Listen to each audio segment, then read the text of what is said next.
السلام عليكم البنات، كي دايرين؟ لاباس عليكم؟ صحيح لاباس. نتمنى تكونوا بخير وعلى خير وباحوال طيبه ان شاء الله. ضمن التحضيرات ديال رمضان الكريم اليوم نشارك معكم طريقتي في تحضير البليغات بطريقه مبسطه سهله وناجحه 100%. بسم الله على بركه الله. بالنسبه للمكونات عندي زلافه ما يعادل 250 غرام ديال الزنجلان بعد ما حمرته.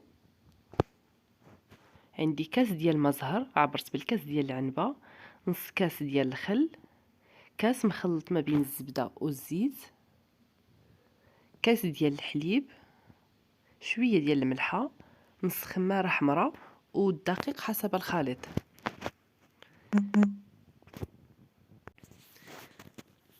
في اناء او قصعه فاش غادي تخلطوا غادي ندير زلافه ديال الزنجلان، كاس ديال المزهر،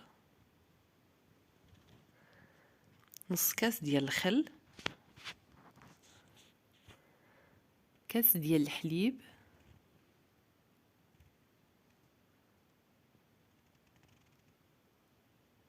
كاس مخلط ما بين الزبده والزيت،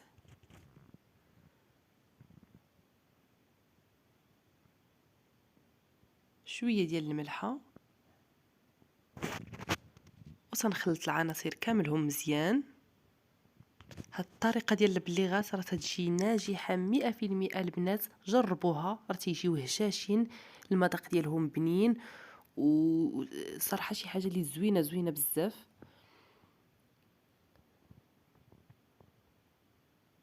من بعد غادي نبدا نضيف الدقيق بشوي بشوي. غنضيف خماره حمراء، نص خماره حمراء،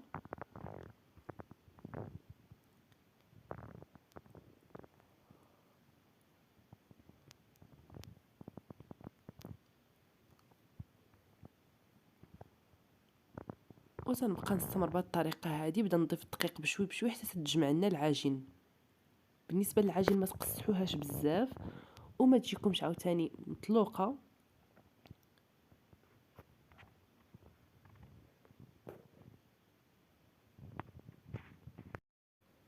صافي العجين هايدي من بعد ما جمعتها كما تتشوفوا راه تجي على هذا الشكل هذا، تجي مدلوكه مزيان وتجي خفيفه، ما خاصكمش تقصحوها.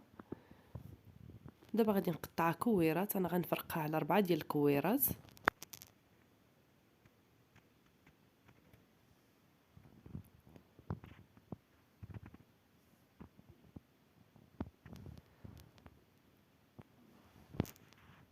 صافي ودابا غادي ناخذ واحد البلاستيك غذائي وغادي ندير فيه العجينه وغادي نخليها ترتاح واحد شويه، عاد غادي نبدا نطلقها.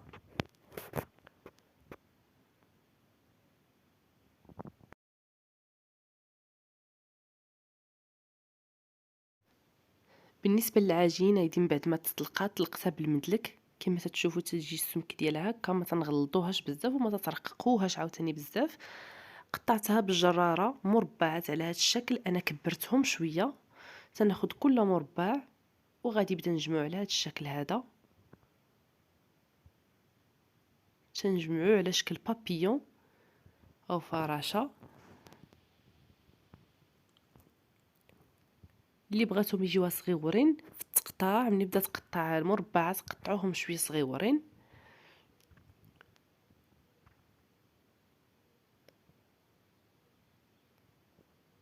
حتى هاد الطريقه تجي المنظر ديالها تيجي زوين.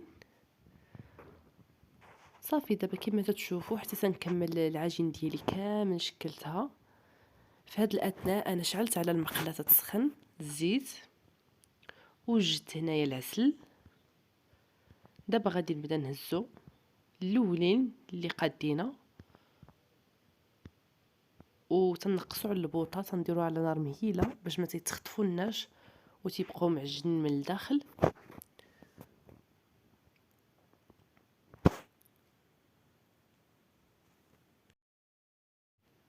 صافي ها هما دول البليغات من بعد ما تقلاو وهما سخانين تنديروهم في العسل وتنبداو نديرو فوق منهم العسل بهذه الطريقه، غير بشوي ما تضغطوش عليهم بالجهد باش ما يتهرسوا لكمش، مع تيكونوا هشاشين تيكونوا سخان.